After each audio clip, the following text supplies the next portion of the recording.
கட்கட்டின்னு பேர் கொண்ட ஒரு கிராமம் இருந்தது. அங்க சத்யேந்தர் தன்னோட மனைவி பிரதிபா அப்புறம் 2 பொண்ணுங்க கீதா அப்புறம் சாயாவோட வாழ்ந்து வந்தாரு. சத்யேந்தர் கிட்ட அவங்க அப்பா விட்டுட்டு போன ஒரு பழைய ஸ்கூட்டர் இருந்தது. அதுல அவரு பசங்களை காலேஜ்ல இருந்து கூட்டிட்டு வர போயிருந்தாரு. காலேஜுக்கு வெளியில சத்யேந்தர் போனாரு. அவருடைய பொண்ணுங்க 2 பேரும் வெளியில காத்துட்டு இருந்தாங்க. அப்பா, இப்ப நாங்க பெரியவங்களாயிட்டோம், நாங்களே வீட்டுக்கு வந்துக்கிறோம்ப்பா, நீங்க வந்து எங்களை கூட்டிட்டு போக வேண்டிய அவசியம் இல்லப்பா. ஆமாப்பா, இப்ப நாங்க காலேஜ் போக ஆரம்பிச்சிட்டோம். நீங்கள் 2 பேரும் எவ்வளோ பெரியவங்களானாலும் என்னை பொறுத்த வரைக்கும் நீங்கள் 2 பேரும் சின்ன குழந்தைங்க தான். வாங்க வந்து ஸ்கூட்டரில் உட்காருங்க, உங்கள் 2 பேரையும் வீட்டில் விட்டுடுறேன். கீதாவும் சாயாவும் ஸ்கூட்டர்ல ஏறி உட்காந்தாங்க. அப்புறம் சத்யேந்தர் அவங்கள வீட்டுல கொண்டு வந்து விட்டாரு. அப்புறம் அவருடைய மனைவி பிரதிபா அவருக்கு டிஃபன் கொடுக்கறதுக்காக வெளியில வந்தாங்க. இந்தாங்கங்க உங்க டிஃபன். அப்புறம் உங்க பசங்க தான் சொன்னாங்க உங்க ஸ்கூட்டர்ல இருந்து பயங்கரமா சத்தம் வருதாமே. நகரத்துக்கு தினமும் எப்படி போவீங்க இந்த ஓட்ட வண்டி ஸ்கூட்டர் எடுத்துக்கிட்டு, அதுவும் இந்த மழை காலத்துல? அட, எப்போ பார்த்தாலும் தப்பு தப்பாக பேசிக்கிட்டு இருக்க. எதுக்காக ஸ்கூட்டரை பற்றியே பேசிக்கிட்டு இருக்க? இது எங்கள் அப்பாவோட ஞாபகார்த்தம். இது என்னை நகரத்துக்கு கூட்டிகிட்டும் போகும், திரும்ப கூட்டிக்கிட்டும் வரும். சரி, நான் இப்போ கிளம்புறேன். சத்யேந்தர் நகரத்தை நோக்கி போனாரு. அப்புறம் கொஞ்ச நேரத்துல நிக்காம பெய்யக்கூடிய மழை பெஞ்சது. நகரத்துக்கு போற பாதையில தண்ணி தேங்க ஆரம்பிச்சிடுச்சு. மக்களோட வண்டிங்க வழியிலேயே ரிப்பேர் ஆக ஆரம்பிச்சிடுச்சு. ரொம்ப நாளா சத்யேந்தர் வீட்டுக்கு திரும்பி வரவே இல்ல. 3 நாளைக்கு அப்புறமா சத்யேந்தர் வீட்டுக்கு திரும்பி வந்த போது, 3 நாளா நீங்க எங்க இருந்தீங்க? அப்புறம் உங்க ஸ்கூட்டர் எங்க போச்சு? நானும் பசங்களும் எவ்வளவு பயந்து போயிட்டோம் தெரியுமா? இப்போ உன்கிட்ட என்னன்னு சொல்றது? அதிக மழையால நகரத்தில் இருக்கிற எல்லா தெருக்களும் தண்ணீரால நிறைஞ்சிருச்சு.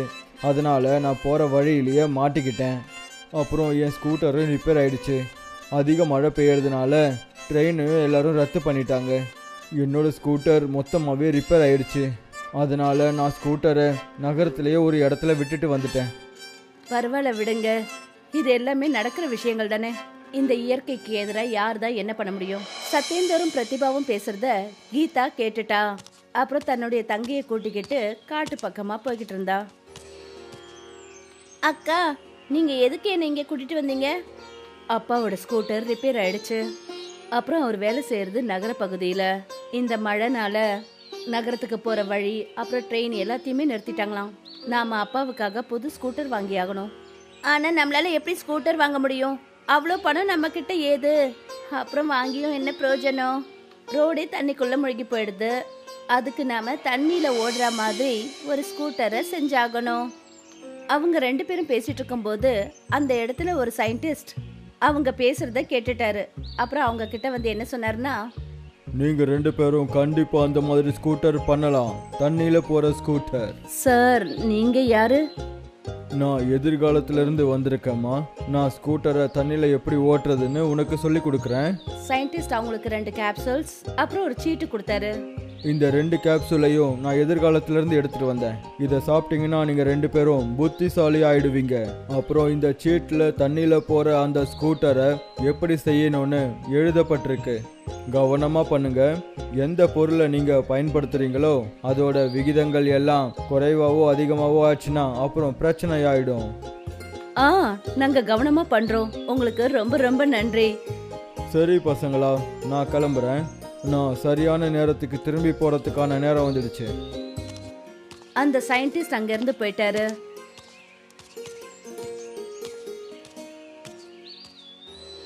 கீதாவும் சாயாவும் அந்த கேப்சூல்ஸை சாப்பிட்டாங்க. அதனால அவங்க ரொம்ப புத்திசாலியா ஆயிட்டாங்க.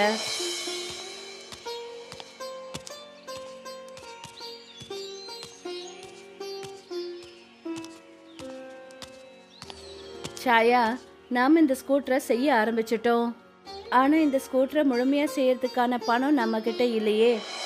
அப்பதான் அந்த இடத்துக்கு அவங்களோட அப்பா சத்யேந்தர் வந்தாரு. நீங்க 2 பேரும் வேலையை நிறுத்தாதீங்க.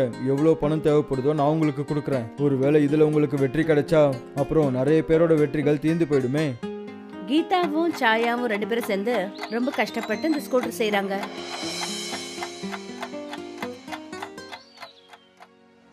சில வாரங்கள்ல அவங்க ஸ்கூட்டரை செஞ்சுட்டாங்க. அவங்க அந்த ஸ்கூட்டரை எடுத்துக்கிட்டு கடலுக்கிட்ட போனாங்க. சத்யேந்தர் அந்த ஸ்கூட்டர்ல ஏறி உட்கார்ந்தாரு. அப்பா, கவனமா போங்க. சத்யேந்தர் ஸ்கூட்டரை ஸ்டார்ட் பண்ணாரு. அப்புறம் மெல்ல மெல்ல கரையில இருந்து கடலுக்குள்ள கொண்டு போனாரு. அந்த ஸ்கூட்டர் தண்ணிக்குள்ள கொஞ்சம் கூட முழுகல. ஏதோ தரையில ஓடுற மாதிரியே ஓடுது. ஓடுது, கடல்லையும் இந்த ஸ்கூட்டர் ஓடுது. அடேங்கப்பா சாயா, நம்மளோட ஸ்கூட்டர் தண்ணியில ஓட ஆரம்பிச்சிருச்சு. ஆமாக்கா, நம்ம ஸ்கூட்டர் தண்ணியில ஓடுது. நகரம் முழுக்க மழை பெஞ்சிட்டு இருந்தது. ரோட்ல இப்பவும் தண்ணி நிறைஞ்சிருந்தது. அப்புறம் சத்யேந்தர் தன்னுடைய ஸ்கூட்டரை அந்த தண்ணியில ஓட்டிட்டு போனாரு. இதை பார்த்துட்டு கிராமத்துல இருக்கிறவங்க எல்லாரும் அந்த மாதிரி ஸ்கூட்டரை வாங்கணும்னு நினைச்சாங்க. கீதாவும் சாயாவும் சேர்ந்து மக்களுக்கு அந்த மாதிரி ஸ்கூட்டரை தயாரிக்க ஆரம்பிச்சாங்க. பாத்தியா சாயா, எத்தனை பேர் தண்ணியில ஓடுற ஸ்கூட்டரை வாங்கணும்னு ஆசைப்படுறாங்க. வா, நாம இப்பவே நிறைய ஸ்கூட்டரை தயாரிக்க ஆரம்பிப்போம். கீதாவும் சாயாவும் ஸ்கூட்டர் வியாபாரம் பண்ண ஆரம்பிச்சாங்க. அப்புறம் கிராமம் நகரம் முழுக்க மக்கள் அவங்க கிட்டே வந்து ஸ்கூட்டர் வாங்கினாங்க. ஆனா இந்த விஷயம் நகரத்துல இருக்கிற வியாபாரி ரவிக்கு பிடிக்கவே இல்லை.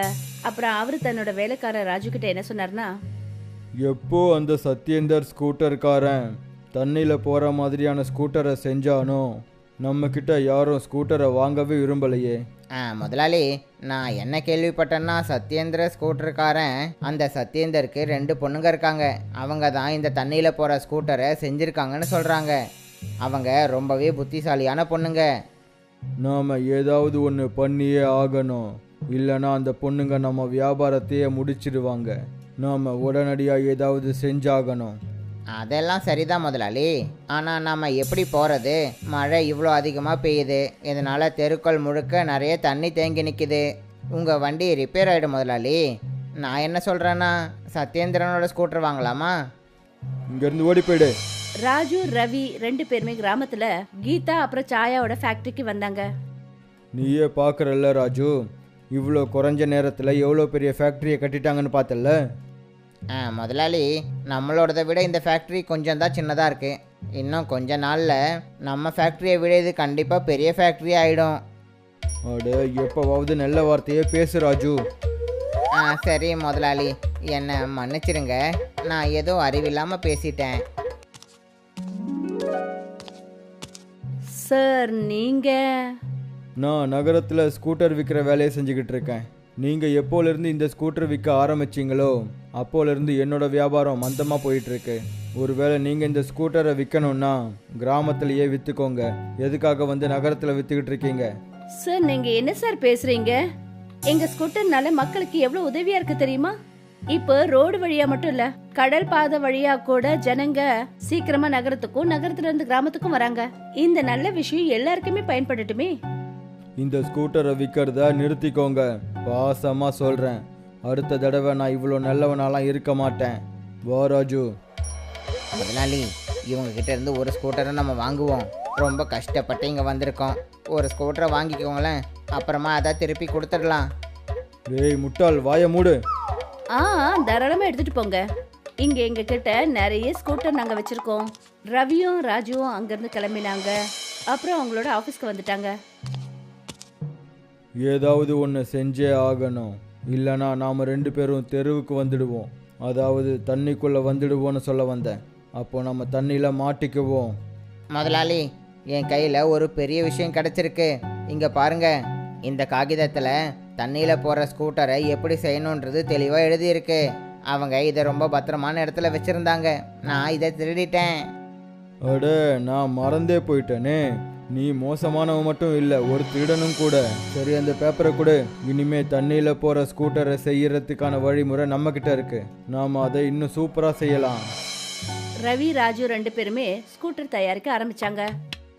இங்கே இந்த காகிதத்தில் ஏதோ புவியீர்ப்பை கட்டுப்பாட்டில் வைக்கணும்னு எழுதியிருக்கு. அதை கவனமாக பார்த்துக்கணுமா? அப்படின்னா நீ ஸ்கூட்டரில் புவியீர்ப்பு விசையை அதிகமாக வை.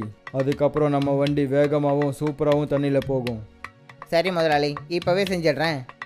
கொஞ்ச நாள்ல ரவியும் ராஜுவும் ஸ்கூட்டரை தயாரிச்சிட்டாங்க. ராஜு ஸ்கூட்டரோட டயர்ல அதிகமான புவியீர்ப்பு சக்தி சேர்த்தாங்க. எடுத்துக்கோங்க முதலாளி, நம்மளோட சொந்த தண்ணியில் போகிற ஸ்கூட்டர் ரெடி ஆயிடுச்சு. முதலாளி வாங்க, நாம் இதை ஓட்டி பார்க்கலாம். ஓட்டலாம் ராஜு, ஓட்டலாம். கொஞ்சம் பொறுமையாக இரு. முதல்ல நாம் அந்த சகோதரிகள், அதாவது கீதாவையும் சாயாவையும் கூப்பிடலாம். அப்புறம் அவங்க முன்னாடியே இந்த ஸ்கூட்டரை நாம் ஓட்டலாம். அப்புறம் அவங்க கிட்ட நம்மளோட ஸ்கூட்டர் அவங்களோட ஸ்கூட்டரை விட நல்லா இருக்குன்னு சொல்லலாம். ரவி கீதாவையும் சாயாவையும் கடல் கிட்ட வர சொல்லி சொன்னாரு. நீங்கள் 2 பேரும் பார்க்குறீங்கல்ல, இந்த ஸ்கூட்டரும் தண்ணியில் போகும். இல்லை இல்லை, ஓடலாம் செய்யாது, பறக்கும். இது உண்மையிலேயே ரொம்ப நல்ல விஷயம். நான் எதுக்காக உங்கள் 2 பேரையும் இங்கே வர சொன்னேன்னா, நீங்களே உங்கள் கண்களால் நல்லா பாருங்கள். அதாவது எங்கள் ஸ்கூட்டர் உங்கள் சத்யேந்திர ஸ்கூட்டரை விட ரொம்பவே நல்லா இருக்கும். சாயா ரவியோட ஸ்கூட்டரை நல்ல கவனமாக பார்த்துட்டு என்ன சொன்னான்னா, ஒரு நிமிஷம், எனக்கு என்ன தோணுதுன்னா நீங்கள் 2 பேரும் ஸ்கூட்டரோட புவியீர்ப்பு சக்தியை சமநிலையில் வைக்கலன்னு தோணுது. இந்த ஸ்கூட்டர் தண்ணியில் ஓடாது. நீ எதுக்காக இப்படி சொல்கிறேன்னா, நீ ஒரு விஷயத்த விரும்பலை. நாங்கள் இந்த ஸ்கூட்டரை மார்க்கெட்டில் விற்கக்கூடாதுன்னு நினைக்கிறேன். அப்புறம் ஓடுற விஷயம் தானே, நான் இப்போவே இதை தண்ணியில் ஓட்டி காட்டுறேன் பாரு. சரி வா ராஜு, வந்து என் கூட உட்காரு. ரவியும் ராஜுவும் 2 பேரும் ஸ்கூட்டரில் ஏறி உட்காந்தாங்க. ரவி ஸ்கூட்டரை ஸ்டார்ட் பண்ணி கடலை நோக்கி ஓட்ட ஆரம்பிச்சாரு. ஸ்கூட்டரோட சமநிலை இல்லாமல் தடுமாற ஆரம்பிச்சது. அப்புறம் ஸ்கூட்டர் வேகமாக கடலுக்குள்ளே முழுக ஆரம்பிச்சிடுச்சு. அப்புறம் அவங்க அந்த அளவுக்கு உள்ளே போயிட்டாங்க, அவங்க கண்ணுக்கு கூட தெரியல. நான் அப்போவே சொன்னேன், ஸ்கூட்டரோட புவியீர்ப்பு சக்தி சமநிலையில் இல்லைன்னு சொன்னேன். இப்போ இவங்க 2 பேரும் கடலுக்குள்ளே உட்காந்துக்கிட்டு தான் ஸ்கூட்டரை விற்கணும். சிட்டியோட ஃபேமஸான ரோடு. அங்கே நேர் எதிரெதிரா 2 ரெஸ்டாரண்ட் இருந்தது.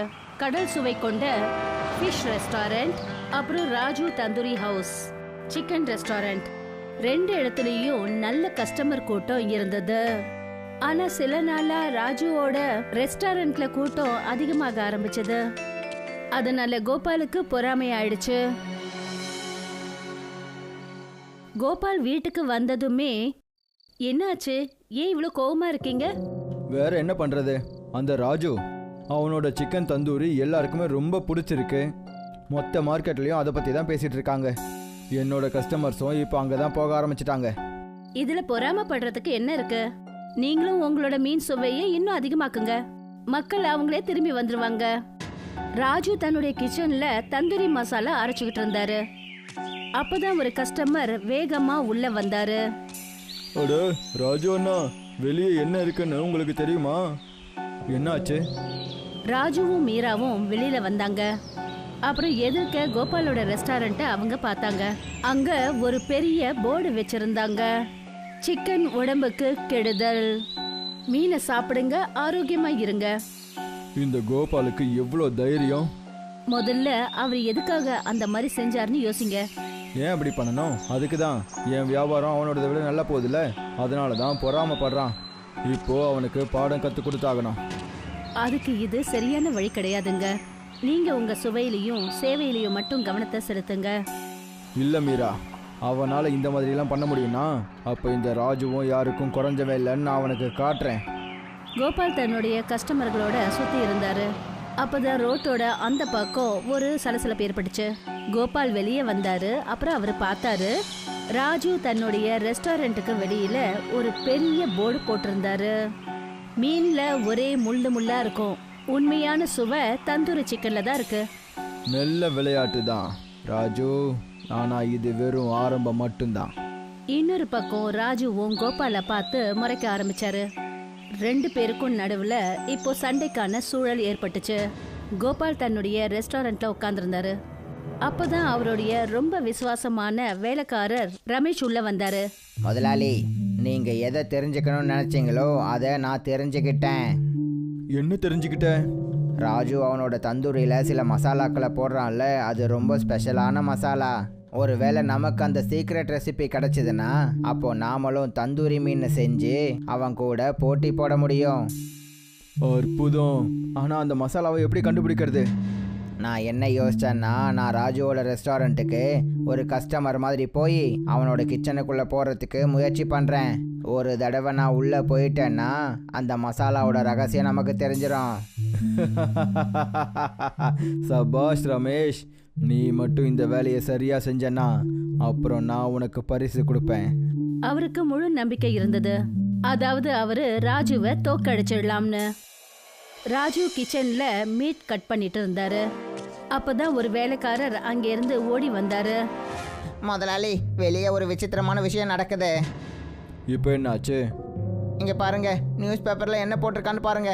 கடல் உணவகம் நடத்துகிற கோபாலோட ரெஸ்டாரண்ட் சிக்கன் வியாபாரத்தை மொத்தமாக அழிச்சிடுச்சு. மீரா இதெல்லாம் பார்த்து ரொம்பவே வருத்தமாயிட்டா. ராஜு, நான் தான் உங்ககிட்ட சொன்னேன்ல, இந்த போட்டி தப்பான பாதையில போய்கிட்டு இருக்கு. இனிமே சரி தப்புன்னு எதுவும் கிடையாது மீரா. இப்போ இந்த போட்டியில் நான் ஜெயிச்சே ஆகணும். என்னங்க இது, கோபால் செய்யற தவறையே நாமளும் செஞ்சோம்னா அதுக்கப்புறமா அவருக்கும் நமக்கும் என்னங்க வித்தியாசம் இருக்க போகுது? மீரா, உனக்கு நான் பண்ணுறதெல்லாம் சரின்னு படலைன்னா அப்போ நீ இந்த விஷயத்தில் வராத. மீரா ரொம்ப அமைதியாயிட்டா. ஆனா அவ ஏதோ வித்தியாசமா உணர ஆரம்பிச்சா. அவளுக்கு இந்த போட்டியில வேற ஏதோ நடக்கிற மாதிரி அவ உணர ஆரம்பிச்சா. அத பத்தி இது வரைக்கும் யாருக்குமே தெரியல. ராத்திரி சமயம் கோபால் தன்னுடைய ரெஸ்டாரண்ட்ல இருந்துகிட்டு தன்னோட கஸ்டமர்ஸ் எல்லாம் குறைஞ்ச விஷயத்த பத்தி பேச ஆரம்பிச்சாரு. அப்பதான் மர்மமான ஒரு ஆளு உள்ள வந்தாரு. அவருதான் அந்த தந்திரமான மனுஷன். அவர் அந்த 2 ரெஸ்டாரண்ட்டுக்குள்ள இருக்கிற விரோதத்தை பயன்படுத்திக்க ஆரம்பிச்சாரு. கோபால் சார், எனக்கு என்ன தோணுதுன்னா உங்கள் ரெஸ்டாரண்ட்டோட நிலைமை இன்னும் கொஞ்சம் மோசமாக தான் இருக்கு. அதனால் உனக்கு என்ன வந்துச்சு? எனக்கு அதனால நிறைய பிரச்சனை இருக்கு. ஏன்னா என்னால் உங்களுக்கு உதவி பண்ண முடியும். அப்புறம் கூடவே அந்த ராஜுவையும் என்னால் அழிக்க முடியும். எப்படி? உங்களுக்கு ஓகேனா ராஜுவோட அந்த மசாலாவில் நான் ஒரு விஷயத்த கலப்பேன். அதனால் மக்களுக்கு வியாதி வரும். ஒருவேளை மக்களுக்கு அந்த சாப்பாட்டில் பிரச்சனை இருக்குன்னு தெரிஞ்சதுன்னா எல்லாரும் இங்கே தானே வருவாங்க. கோபால் இதை கேட்டுட்டு ரொம்பவே யோசிக்க ஆரம்பிச்சாரு. இன்னொரு பக்கம் இந்த மர்மமான மனுஷன் மேல மீராவுக்கு ஏற்கனவே ஒரு சந்தேகம் இருந்துட்டு இருந்தது. அவ அந்த ஆளை தூரத்துல இருந்து பாத்துட்டு இருந்தா. இத பத்தி இன்னும் ஏதாவது தெரிஞ்சுக்கணும்னு அவ முடிவு பண்ணிட்டா. காலையில விடிஞ்சதுமே ராஜு தன்னுடைய ரெஸ்டாரண்ட்ல ஒரு பெரிய போஸ்டர் வச்சாரு. கடல் சுவையில கலப்பட மீன்களை வியாபாரம் பண்றாங்க. இத பார்த்ததும் கோபாலுக்கு ரொம்ப கோபம் வந்துடுச்சு. இது எல்லையை மீறிடுச்சு. இந்த விஷயத்தை இன்னைக்கே நான் முடிச்சே தீருவேன். போது, நிறுத்துங்க. இந்த போட்டி உங்க 2 பேரையுமே அழிக்க போகுது. என்னங்க, நாம இதெல்லாத்தையும் நிறுத்தி ஆகணும். இந்த விளையாட்டு ஆபத்தா மாறிக்கிட்டு இருக்கு. அந்த கோபால் மாறுற வரைக்கும் நிச்சயம் நானும் மாற மாட்டேன். மீரா அப்புறம் சுமன் 2 பேருமே கவலையோட இருந்தாங்க. பார்த்துக்கிட்டு இருந்தாங்க. அவங்க கணவன்மார்களோட விரோதத்தனம் அழிவை நோக்கி போய்கிட்டு இருந்தது. 2 பேரோட ரெஸ்டாரண்ட்டுக்கு வெளியிலயும் வதந்தி அப்புறம் பொய்யான பிரச்சாரத்தினால கஸ்டமர்ஸ்களோட எண்ணிக்கை குறைய ஆரம்பிச்சது. மீரா அப்புறம் சுமன் 2 பேரும் பார்க்ல உட்கார்ந்துருந்தாங்க. அவங்களுடைய முகத்துல கவலை ரொம்ப தெளிவா தெரிஞ்சது. தெரியல இந்த சண்டை எப்ப முடியும்னு. கோபால் ராத்திரி பகல்னு இதையத்தான் யோசிச்சுட்டு இருக்காரு. அதாவது ராஜுவை எப்படி தோக்கடிக்கிறதுன்னு. ராஜுவும் அதையே தான் பண்ணிட்டு இருக்காரு. எனக்கு என்னமோ இவங்க 2 பேரையும் யாரோ ஒருத்தர் தூண்டி விட்டுட்டு இருக்காங்கன்னு தோணுது. நீ என்ன சொல்ல வர? எனக்கு அந்த ரவி மேல சந்தேகமா இருக்கு. அந்த ஆளு வந்ததுல இருந்து 2 பேருக்குள்ள இருக்கிற விரோதம் இன்னும் அதிகமாயிடுச்சு. ஆனா அந்த ஆளு எதுக்காக அப்படி பண்ண போறாரு எனக்கு அதை பத்தி தெரியல. ஆனா இத பத்தி நாம கண்டுபிடிச்சாகணும். மீராவும் சுமனும் ரவிக்கு தெரியாம அவனை ஃபாலோ பண்ண ஆரம்பிச்சாங்க. அவங்க பார்த்தாங்க அவன் ரமேஷ ரகசியமா போய் சந்திக்கிறான். அவங்க பேசுறதை கேட்க முயற்சி பண்ணாங்க.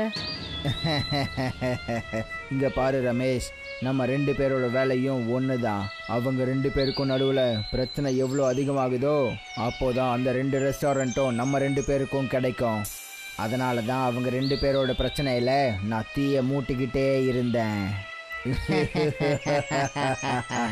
சரியா பண்ண. இந்த 2 ரெஸ்டாரண்ட்டும் மூடப்பட்டுடுச்சுன்னா அப்போதான் நம்மளோட முதலாளிக்கு இந்த இடத்துல ஒரு புது ஹோட்டல் கட்டுறதுக்கான வாய்ப்பும் கிடைக்கும். மீராவும் சுமனும் இதை கேட்டுட்டு ரொம்பவே அதிர்ச்சியானாங்க. அவங்களுக்கு புரிஞ்சிடுச்சு. அதாவது ரவியும் ரமேஷும் ஒரு பிசினஸ் டைக்கூனுக்காக வேலை பார்த்துக்கிட்டு இருந்தாங்க. அவங்க இந்த இலாக்காவில் ஒரு பெரிய ஹோட்டலை ஓபன் பண்ண இருக்காங்க. அப்படின்னா இவங்களுக்குள்ள இந்த சண்டை இன்னொருத்தரோட லாபத்துக்காக நடக்குதா? அப்புறம் நாம எல்லாரும் அவங்க வலையில போய் சிக்கியிருக்கோம். நாம இதை தடுத்தாகணும். மறுநாள் காலையில மீராவும் சுமனும் அவங்களுடைய கணவர்களுக்கு புரிய வைக்கிறதுக்காக முயற்சி பண்ணாங்க. ஆரம்பத்துல ராஜுவும் கோபாலும் சண்டை போட ஆரம்பிச்சாங்க. ஆனா அப்பதான் மீரா நடுவுல வந்து பேச ஆரம்பிச்சா. போதும், நிறுத்துங்க. அப்படி நீங்க 2 பேரும் எங்க பேச்ச கேட்கலன்னா நீங்க தான் நாசமா போறீங்க. என்ன சொல்ற? அது என்னன்னா ரவியும் ரமேஷும் சேர்ந்து உங்க 2 பேரையும் முட்டாள ஆக்கிக்கிட்டே இருக்காங்க. மீராவும் சுமனும் ரவி அப்புறம் ரமேஷை பத்தின உண்மைகளை சொன்னாங்க. 2 பேரும் இதை கேட்டதும் ரொம்ப அதிர்ச்சியானாங்க. அப்படின்னா நம்ம 2 பேரும் சண்டை போடுறதுல வேற யாருக்கோ தான் பலன் கிடைச்சிக்கிட்டு இருக்கு. நம்ம 2 பேருக்குள்ள இருக்கிற கோவத்தினால இந்த விஷயத்தை நாம கவனிக்கவே இல்லையே.